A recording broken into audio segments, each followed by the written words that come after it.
बथुकम्मा उत्सव खासकर तेलंगाना और आंध्र प्रदेश में नवरात्रि के समय मनाया जाता है। इसका सीधा संबंध माता गौरी मां पार्वती का रूप से है। बथुकम्मा शब्द का अर्थ बथुकु का मतलब जीवन होता है। अम्मा का मतलब माँ देवी माता होता है, यानी बथुकम्मा का मतलब है माँ हमें लंबा जीवन दो। बथुकम्मा में माता गौरी, महागौरी, पार्वती जी की पूजा होती है। इस पर्व को गौरी देवी की आराधना माना जाता है। महिलाएं देवी से सुख शांति, लंबा जीवन और परिवार की समृद्धि की प्रार्थना करती हैं।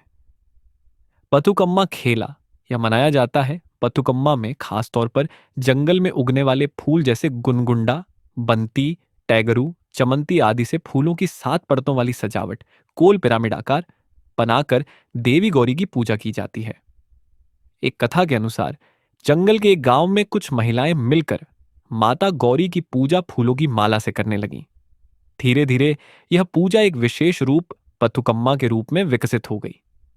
कहा जाता है कि इस पूजा और उत्सव से उस गांव में सुख और समृद्धि आने लगी और लोगों के जीवन में शांति, आनंद और आपसी एकता का वातावरण बन गया। उन्होंने फूलों से देवी की आराधना करना शुरू किया और इसे बथुकम्मा कहा। यह पर्व धीरे धीरे संपूर्ण तेलंगाना में नवरात्रि के दौरान फैल गया। महिलाएं और कन्याएं एकत्र होकर गीत गाते हुए बथुकम्मा के चारों ओर गोल घेरा बनाकर नृत्य करती हैं। यह पर्व नारी शक्ति, कृषि समृद्धि और परिवार के मंगल के लिए खेला जाता है। यानी नवरात्रि में बथुकम्मा खेलना मां गौरी, महागौरी रूप की पूजा और जीवन की लंबी आयु, समृद्धि और शक्ति की कामना के प्रतीक के रूप में किया जाता है।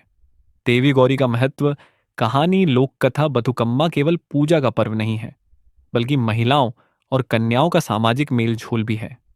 यह पर्व गांव की संस्कृति, प्राकृतिक संसाधनों और देवी श्रद्धा को जीवित रखता है। खेलना यहाँ नाच गाना और बथुकम्मा के चारों ओर घूमने के रूप में होता है। इसका अर्थ है खुशियों का उत्सव और देवी के प्रति भक्ति।